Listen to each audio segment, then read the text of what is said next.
Hello, listeners. I'm Timstradamus, and it's Friday. That hurt me. Cringe. And with me, as always, is my talented and beautiful co-hostess, Voice. Good morning, Timstradamus, and welcome to all my goblins and ghouls to another Friday. Timstradamus, would you like to hear another joke? Hit me. What is a witch's favorite subject in school? Well, witches like potions, but they also like dressing. Hocus Dropus. I like it. But it's spelling. Oh. I'm never going to get it, but for any new listeners, Voice and I enjoy reading and talking about stories from the internet that are interesting, funny, and dramatic. Because of our love of stories, we've come together and created this channel to share with you those experiences. And hopefully give you some food for thought. Well, my little witchy, what did you brew this morning? I brewed for you my concoction. It has black tea, apples, just a little bit of poison, don't worry, pineapple, orange slices, mangoes, and some pomegranate bits that I found in the fridge. I don't know if we have to say it, but obviously the poison's a joke. It is a joke, yes. Just want to say that. I am truly a Maleficent fan. You wouldn't go out like that. Ooh, that's really good. I like the apple. Yeah? Ooh, yeah. That's a 5 broomsticks out of 5. I love it. You're clearly sticking with a theme right now. Yeah, a little witchy theme. While you enjoy that witchy brew, I'll go ahead and delve right into these stories. For any listeners wanting to follow along, all story links are in the description below. For our first story, am I the a-hole for telling my son he either has to sell his car or move out? My son is 24 and he has a Charger that my dad left him when he passed away. It is a beautiful car and I wish my dad had left it to me, but that isn't the point. My son and him loved working on it together. That's why my son got it. In the last year, he has also gotten 4 speeding tickets and just capped it off with an impaired charge. It is too much car for him and he is irresponsible. I told him that he either had to move out of my house where he pays for basically nothing or sell the car. He says that's all that he has from his grandfather. Not true. His grandparents paid for his education. He says that he was just a little over the limit and that it was his first offense and that I'm being unreasonable. I want him to grow up and realize he could hurt himself or others. My ex called me up to say I was being a bitch and that I have no right to make our son sell his car. I made sure to tell him that our kid was looking to move out and that he was welcome to take him in. Am I the a-hole? Well, looks like we're going to charge right into the stories today. Yes. It sounds like ROP is jealous. And that's the only way I can read this. Because you say it. I wish my dad had left it to me, but that isn't the point. All in one sentence. No, that's the point. Now, don't get me wrong. There are some facts here that I can agree with ROP about. She said her son was driving impaired. That is a full stop for me. You do not put other people's lives in danger because you are a goober. Agreed. There definitely needs to be some punishment on that end. I think the son even tells ROP that he's only had 1 offense, but that's also not true. He's had 3 speeding tickets. So we're on 4. Now, you telling him to sell his car or move out, that's a little much, especially when you're talking about the fact that that car was his grandfather's. And they built it together. Those are memories. You can't do that. I understand that it being too much a car for your son. How old is he? Son is 24. You know, at that age, I'm shocked that he's having the problems that he does right now, but everyone grows at their own pace. The only thing, again, I didn't like is the driving impaired stuff. There's no excuse for that. I think in my opinion, he's 24. You don't owe him a place to stay. But I think there needs to be a larger conversation that needs to be had between you and your son about maybe he has some type of substance abuse, or is he going through some stuff now that his grandfather's lost? I think at the end of the day for me, you trying to force your son to sell that car when you know it means a lot to him is kind of gross. I understand you said, there's another thing that they left him, which was paying for his education. That is not the same thing. I understand that was an amazing thing they did for their grandson, but that is not a tangible thing that they put their time and love into. We're talking about something that they had a passion for, and you're willing to just huck it out the door. But I doubt if this belonged to you the way you wanted it to, you'd be okay with selling it ever. Your jealousy, I think, is overriding the rational side. So at the end of this, I think instead of trying to force his hand in selling that car, you should definitely figure out and get to the bottom of why we're having these type of problems at 24. Is he going through some stuff? Is this how he's grieving? I don't know how long ago the grandfather passed away, but maybe this is just more your 24-year-old son coping. Definitely look at getting to some type of counseling. Sounds like for the both of you, though, because you're holding on to some stuff, too. Well, the consensus was that our OP is the a-hole. And that's in true opposition of what moderators put it down, which they put it down as not the a-hole. I think this is a complicated case. I side with you. It sounds like our OP son is currently going through something, and that's the only reason why I could explain that he's driving impaired. Additionally, the 4 speeding tickets, not a good thing. Now, let me go ahead and provide you with my viewpoint on this. Taking away that car doesn't ensure that he's not going to drink and drive and that he's not going to speed. It's not the fact that it's the car's fault. It's the fact of everything else that's going on. I feel like this is a very petty thing that the OP is trying to do because their son got something that they wanted. In my opinion, I think this should actually have had an everyone sucks here verdict. I think our OP is in the wrong because they're taking their frustrations out on their son by trying to take away something that is treasured to him because of their jealousy. But then on top of it, their son is currently making really bad choices, essentially life-ending choices if he's not careful. And I think that makes him just as equally bad. There needs to be some middle ground here, definitely. And I feel as if a lot of commenters were trying to gather information, but our OP just wasn't providing it. Interesting. And I think it's very drastic that our OP would go straight from move out or sell your car. Well, I mean, you can also see where she's coming from, though, because she says it in her thing. He doesn't pay for anything. So Correct. You're getting a free ride here. You're going to do it as I say, but we're dealing with a 24-year-old. You're dealing with that car being something special. There's other circumstances outside of my roof, my rules. And she's not seeing that her son, yes, he's making poor decisions, but compounding those problems, like you said, the car didn't make him speed. The car didn't make him drink. You got to be able to split those two things away and let not your jealousy intrude on your decision making. So I know that was kind of a gray area for us to go through. Let's see if we can get out of it and go to our next story. Am I the a-hole for planning on getting married before my twin sister? I've seen a few posts related to similar wedding situations, but none with twins, so I wanted to ask. My fiance recently surprised me with a proposal on a trip in Iceland, September 2023. I said yes, and we excitedly started discussing wedding visions. It's important to mention my twin messaged me a seemingly random date for August 2024 while I was on vacation. When I questioned it, she simply said my wedding. This exchange of messages took place before my fiancé proposed to me. After our trip, we attended a dinner at my parents' house with family, my twin and her fiancé in attendance. She got engaged September 2022.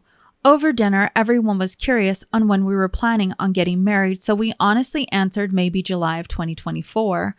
I will also say before our response together, I jokingly said August 1st, 2024. And everyone laughed, including her fiancé. I did explain it was a joke afterwards, just to make sure everyone knew I wasn't serious. My fiancé actually picked the time of year himself. When he explained all his reasonings, I agreed we could look for dates in July. Later that week, I had a call from my twin and she brought up the joke date, asking if I was serious. I explained no, it was a joke. She asked if we were serious about July, to which I told her yes. She told me my fiancé and I were being disrespectful, and she expected an apology from him for choosing that time of year because we knew she already had a set date in August. I explained we did not pick that time of year with any intentions of hurting her feelings or being malicious or evil. She did not care. The phone call ended after she explained she could not put into words correctly how she felt, and she would contact me later.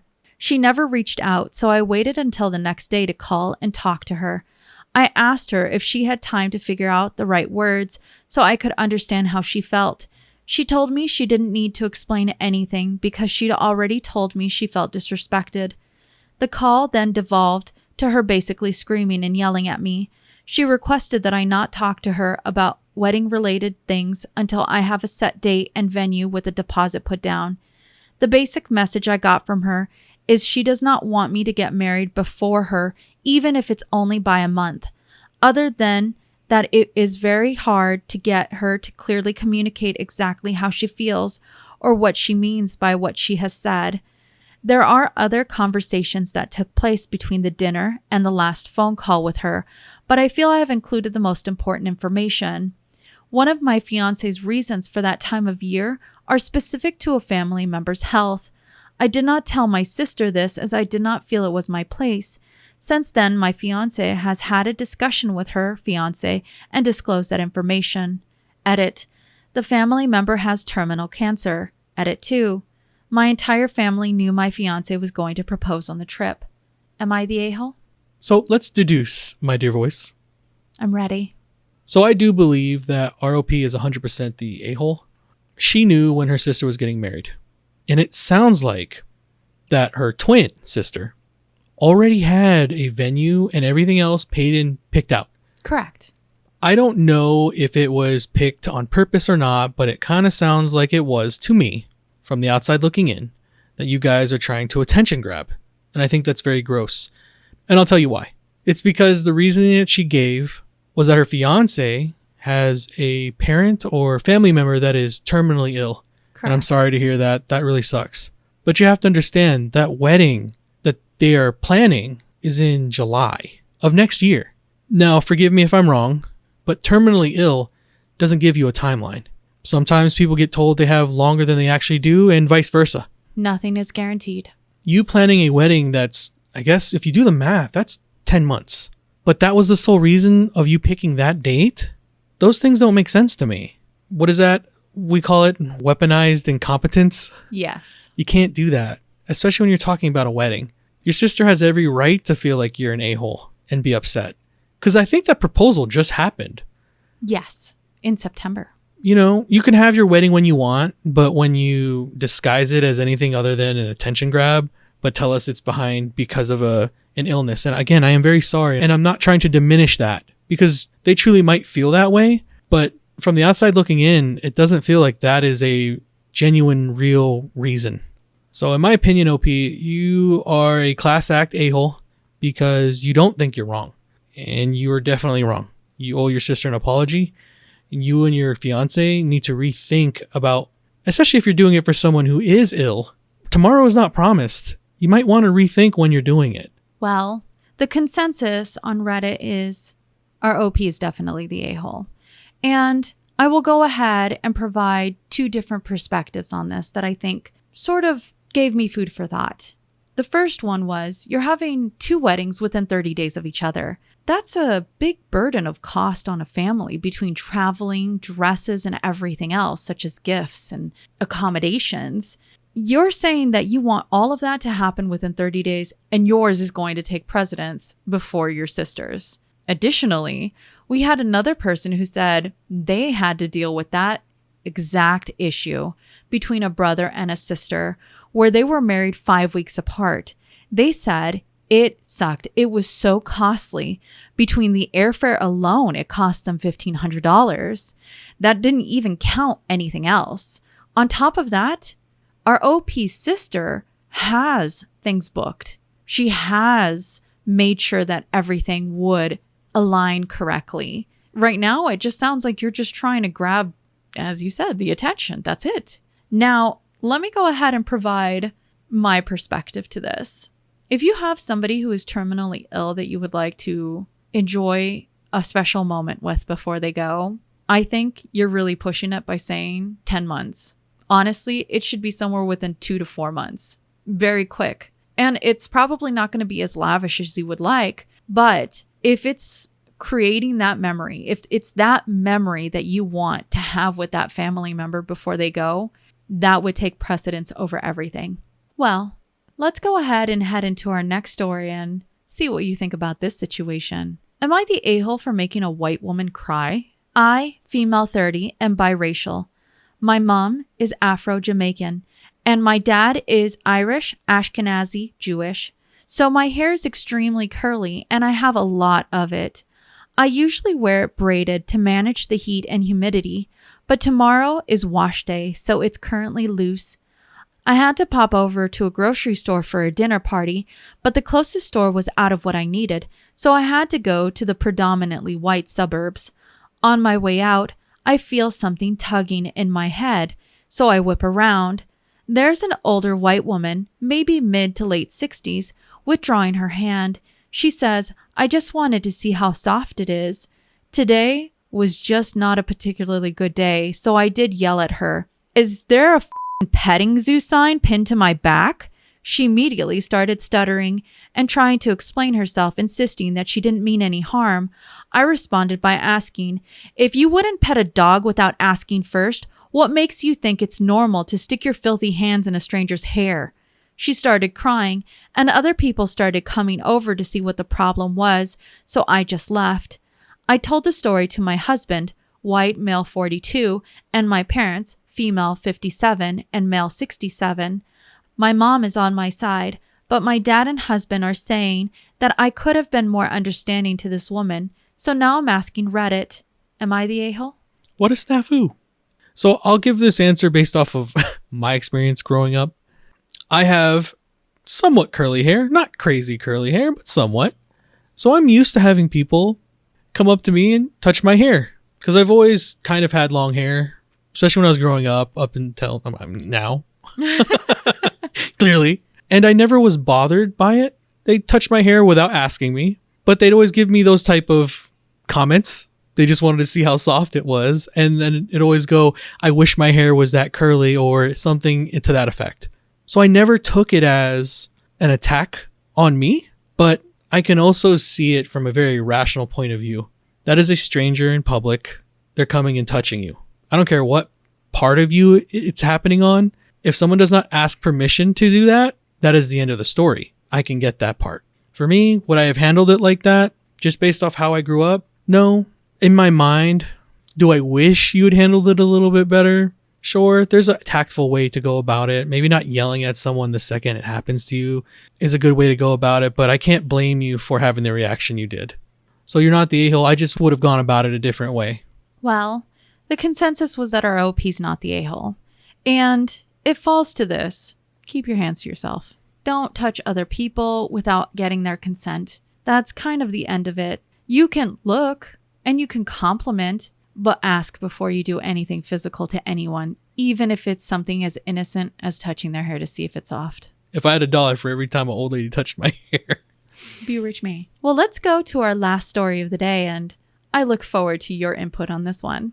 Am I the a-hole for punishing my son for his preferences? I, 41 female, have 2 children, 14 male and 11 male, from my previous marriage.